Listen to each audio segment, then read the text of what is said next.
Homendy, Homendy, and Recorders Branch Chief Sean Payne, Payne, will walk us through the accident sequence of the January 29th midair collision near Ronald Reagan Washington National Airport. They will then take questions and answers. No analysis of the preliminary investigative information will be provided, and we will not be speculating about the probable cause.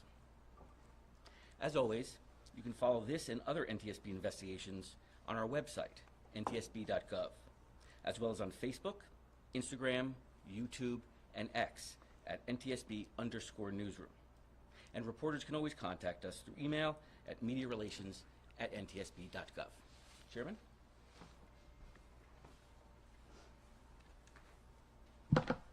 Good afternoon, and thank you for joining us. The on-scene portion of our investigation into the January 29th midair collision near Reagan National Airport has wrapped up. We have the perishable evidence we need, so we want to provide an investigative update and talk about next steps. Let's begin with some information on the Blackhawk's route and then proceed through the accident sequence. This particular flight was a check ride for the pilot flying the Blackhawk. Generally, a check ride is a practical exam that a pilot must pass to be qualified to perform specific aircrew or mission duties. The instrument, annual, and night vision goggles.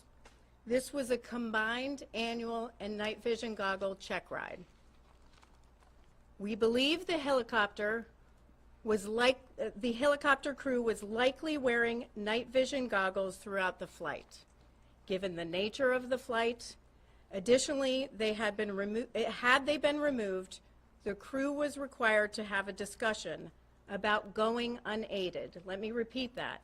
Had they been removed, the crew was required to have a discussion about going unaided. There is no evidence on the cockpit voice recorder, or CVR, of such a discussion. On this chart, you'll see the routes they were generally following: Helicopter Route 1 to Helicopter Route 4.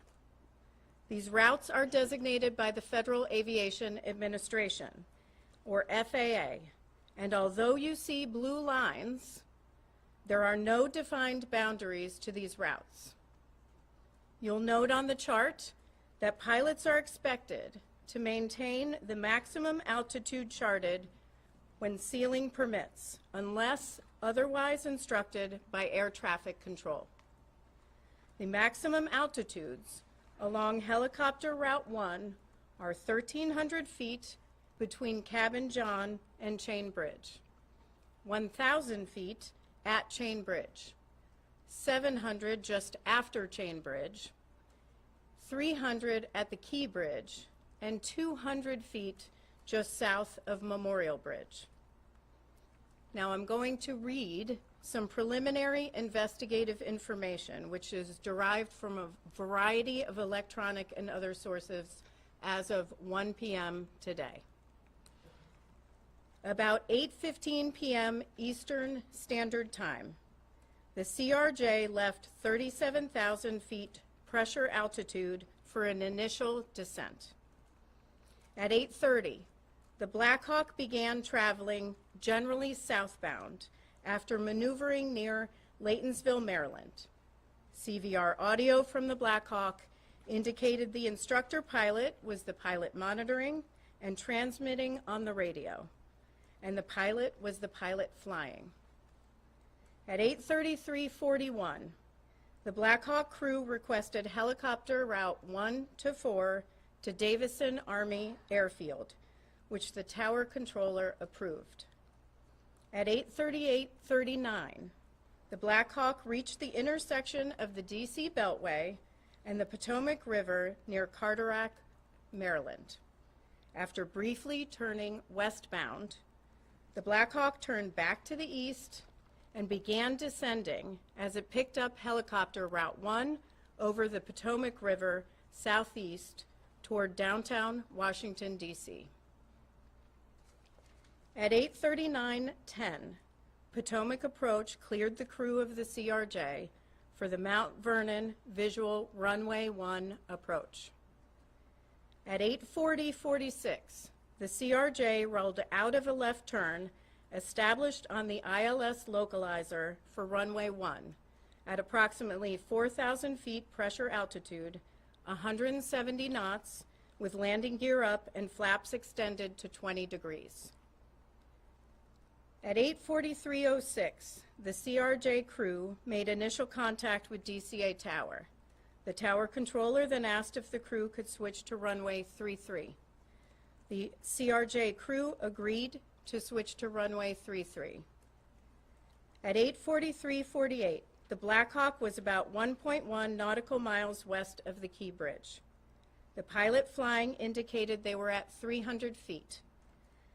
The instructor pilot indicated they were at 400 feet. Neither pilot made a comment discussing an altitude discrepancy. At this time, we don't know why there was a discrepancy between the two. That's something that the investigative team is analyzing. At 8:44:27, as the Blackhawk approached the Key Bridge, the instructor pilot indicated the Blackhawk was at 300 feet, descending to 200 feet. Between 8:44:41 and 8:44:45, the CRJ crew selected 30 degrees of flaps and then 45 degrees of flaps. At 8:44:49, the CRJ landing gear were down and locked. The aircraft was fully configured for landing about 6.2 nautical miles south of the airport. At 8:45:27, the autopilot was disconnected, and the CRJ began a shallow right turn off the runway 1 localizer at a radio altitude of approximately 1,700 feet and an airspeed of 134 knots. This occurred about 5 nautical miles south of the airport. At 8:45:30, the Blackhawk passed over the Memorial Bridge. The instructor pilot told the pilot flying that they were at 300 feet and needed to descend. The pilot flying said they would descend to 200 feet.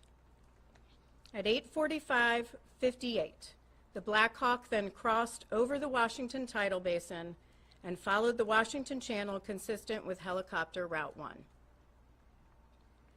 It is now approximately 2 minutes before the collision. At 8:46:01, a radio transmission from the tower was audible on the CRJ CVR, informing the Blackhawk that traffic just south of the Wilson Bridge was a CRJ at 1,200 feet circling to runway 33. CVR data from the Blackhawk indicated that the portion of the transmission stating the CRJ was circling may not have been received by the Blackhawk crew. We hear the word circling in ATC communications, but we do not hear the word circling on the CVR of the Blackhawk. The recorders group is evaluating this right now. At 8:46:08, the Blackhawk crew responded. They had the traffic in sight and requested visual separation, which was approved by DCA Tower. At 8:46:29, the CRJ crew received a 1,000-foot automated call-out. At 8:46:47, DCA Tower cleared other jet traffic on runway 1 for immediate departure with no delay. At 8:47:27, or 32 seconds before impact, the Blackhawk passed the southern tip of Haines Point. A second later, the CRJ began a left roll to turn to final on runway 33. The CRJ was at a radio altitude of 516 feet and 133 knots. At 8:47:29, the CRJ crew received a 500-foot automated call-out.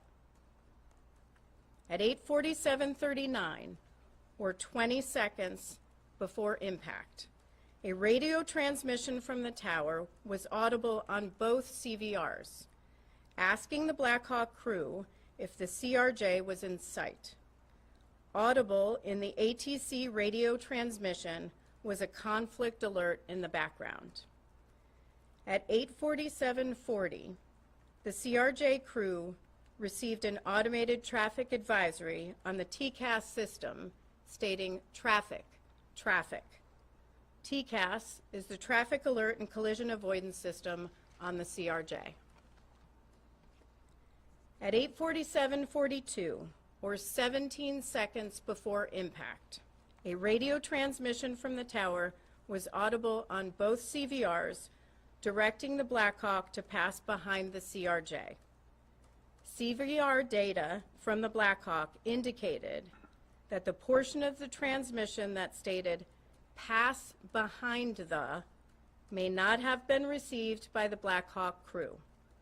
Transmission was stepped on by a 0.8-second mic key from the Blackhawk. The Blackhawk was keying the mic to communicate with ATC. In response, at 8:47:44, the Blackhawk crew indicated that traffic was in sight and requested visual separation, which was approved by DCA Tower.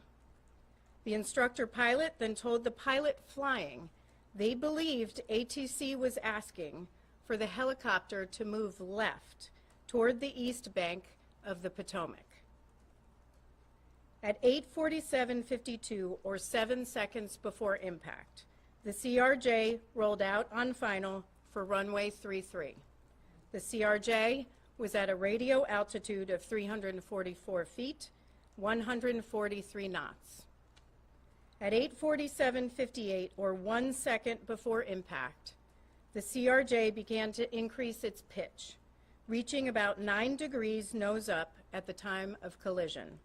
FDR data show the CRJ elevators were deflected near their maximum nose-up travel.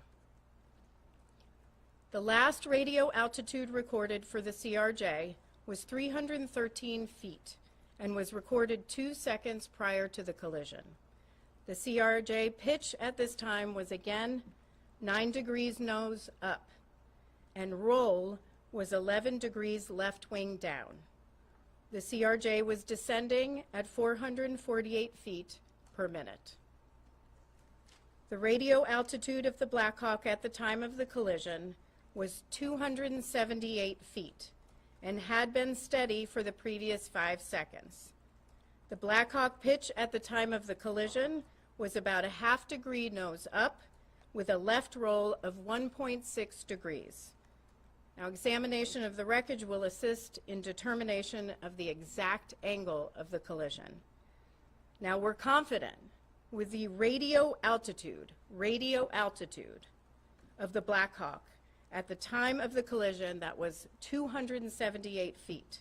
But I want to caution, that does not mean that's what the Blackhawk crew was seeing on the barometric altimeters in the cockpit. We are seeing conflicting information in the data, which is why we aren't releasing altitude for the Blackhawk's entire route. I'm going to turn it over to Sean Payne for an explanation of that. Sean is branch chief of the NTSB Vehicle Recorder Division. Thank you.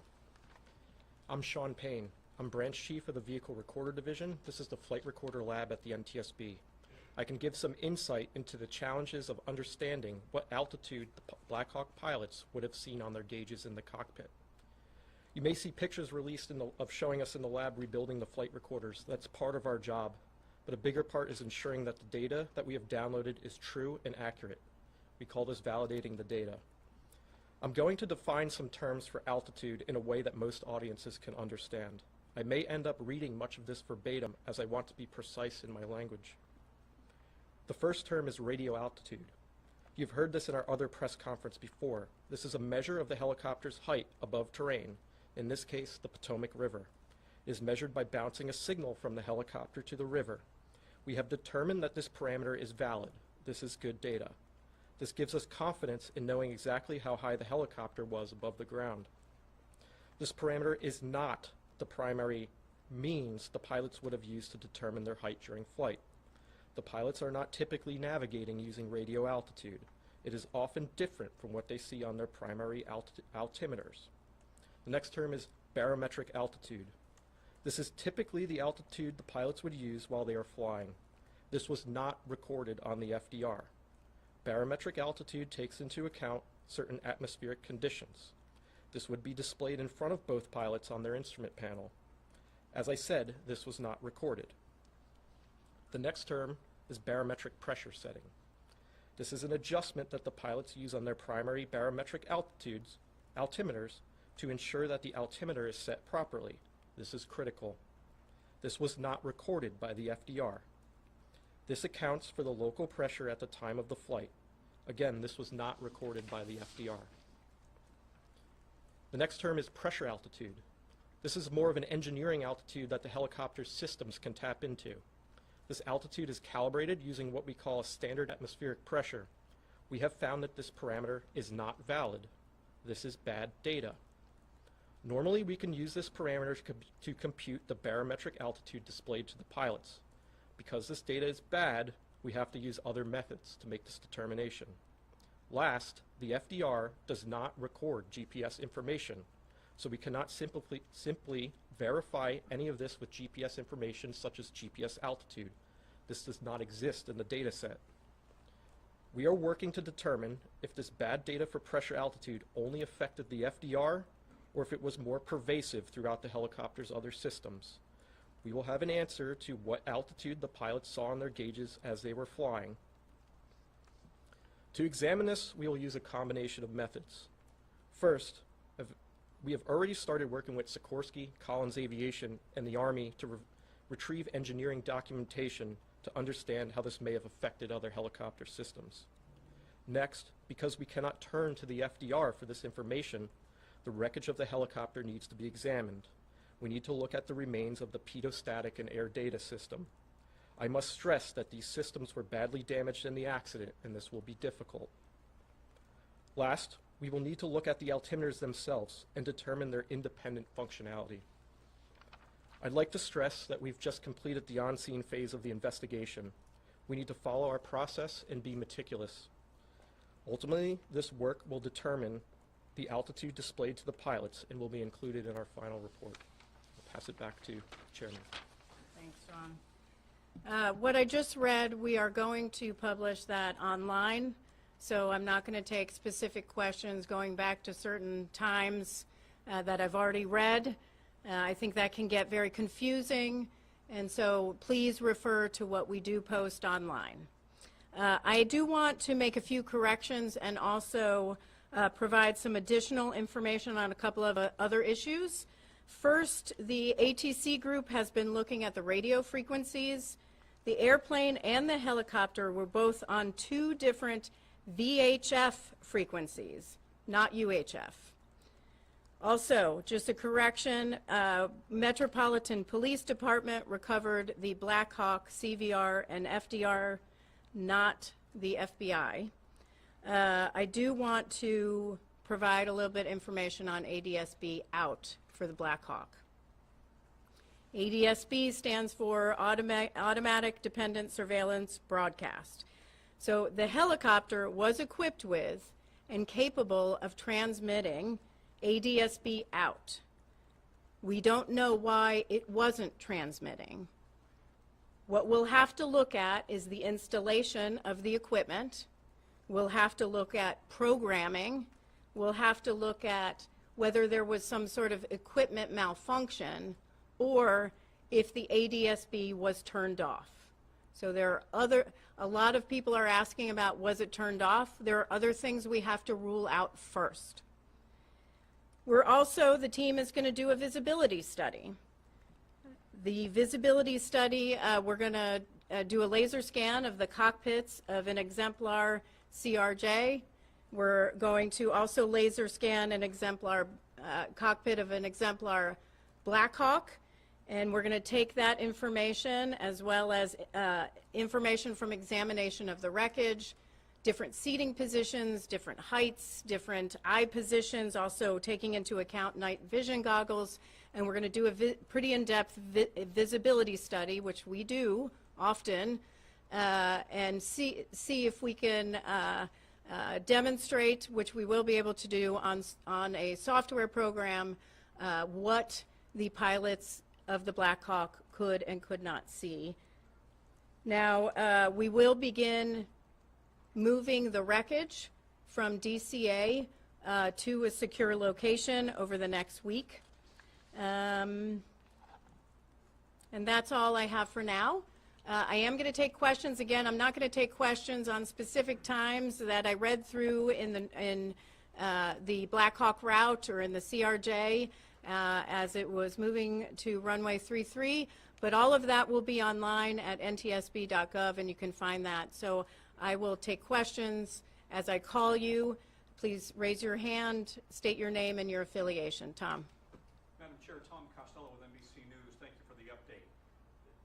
Do we understand correctly, you're looking into the possibility that there may have been, I underscore may have been, a malfunction in terms of the accuracy of the altimeter readings inside the cockpit for the Blackhawk helicopter?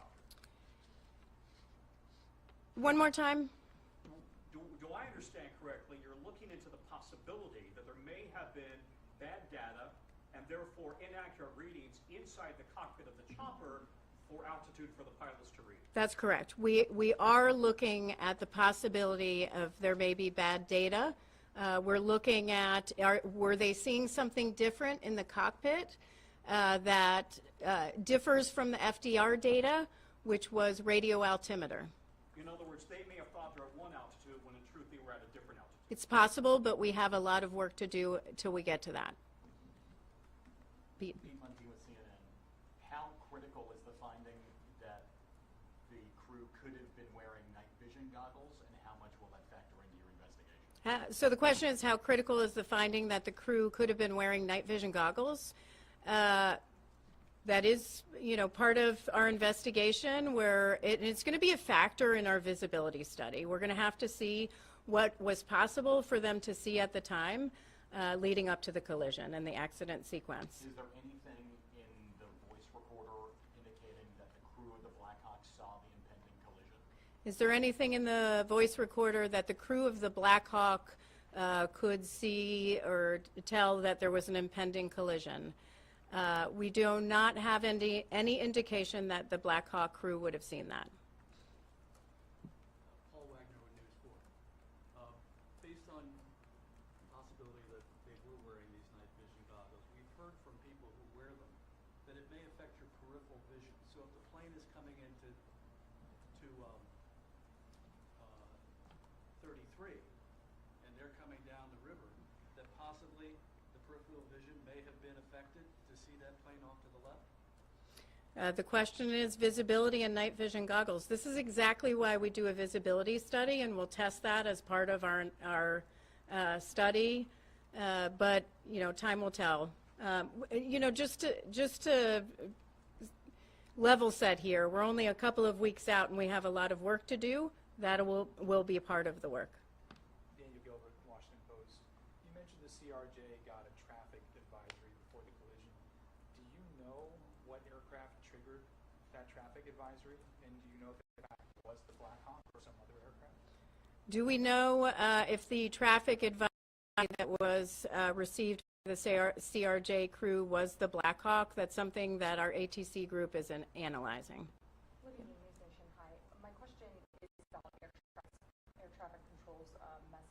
Blackhawk saying that they should pull behind the passenger plane. You're saying that didn't get through to the Blackhawk, saying that's what's being investigated, or it did get through and they weren't able to accommodate that? So the instructions from ATC were to pass behind the CRJ. That transmission was interrupted. It was stepped on. We do not have evidence on the CVR of the Blackhawk that they may have not received pass behind because the mic key. They were communicating with air traffic control at the time. Did that full message come through from air traffic control, like pass behind the passenger plane, or was it just pass behind and then it got cut off in the Blackhawk? Like, Pass behind was not communicated. What were the next words? It's communicated by ATC. It was not heard on the Blackhawk CVR. Is that clear? I think the clarification of the Blackhawk not receiving an air traffic control and making it through, was the passenger plane aware of the Blackhawk even in the area being told of this? Was that something that would even be on their frequencies? I know this is a second-by-second moment, so I don't know who got what. So the CRJ crew can hear air traffic control and communications from air traffic control. The Blackhawk crew can also hear communications from air traffic control, but they can't hear communications from each other back to air traffic control. So it's half the communication. Yes. Thank you, Chair Holly. Grady Trimble with Fox Business. I know it's early in the investigation, and I know that the FAA controls the airspace around DCA. But at this point, would you say that the temporary restriction of helicopter flights is the right move, and would you advocate for a permanent restriction of those flights? Well, I do want to congratulate the Secretary Duffy for taking action immediately to restrict helicopter traffic, except for certain circumstances, life-saving flights and presidential flights. So I think they took the right safety action. We will have to, as we go through our investigation, look at the accident sequence and take our investigative information and determine what next steps should be done. It's too early for us to say whether it should be permanent. However, that's certainly something that the Secretary and the FAA can do on their own. And because it will be you guys who put the safety recommendations forward in the end, are there any others right now that would make flying into that particular airport safe? Yeah, so here's what I'm going to say. On aviation is the safest mode of transportation. I say this often. You are at greater risk getting into your car to and from the airport. On our nation's roads are 95% of all transportation deaths. 95%. We're talking 43,000 people are dying on our nation's roads annually, millions more injured. Aviation is incredibly safe. With respect to any safety recommendations that may come along or any safety deficiencies that we might identify, one thing I will say is our investigative process, we don't wait till the end of our investigation to issue something that may impact a safety deficiency. So for example, we will issue an urgent safety recommendation if we see that something needs to be acted on immediately. We won't wait till the end of the investigation. We won't wait till the end to issue recommendations in the final report. We will take action. We will issue an urgent safety recommendation if we need to. So that's open right now in all areas. Last question. Yes. Patrick Turks with Scripps News. There's been a lot of talk from aviation experts that maybe the crew on the CRJ, or on the Blackhawk, rather, was with the wrong plane. Can you talk about whether you've seen anything that would support that theory or oppose it? Yeah, I've read these reports. It's too early to tell. We're going to have to do our visibility study to look at all possibilities of what the crew might have been seeing. So more to come on that. Thank you very much. Thank you very much.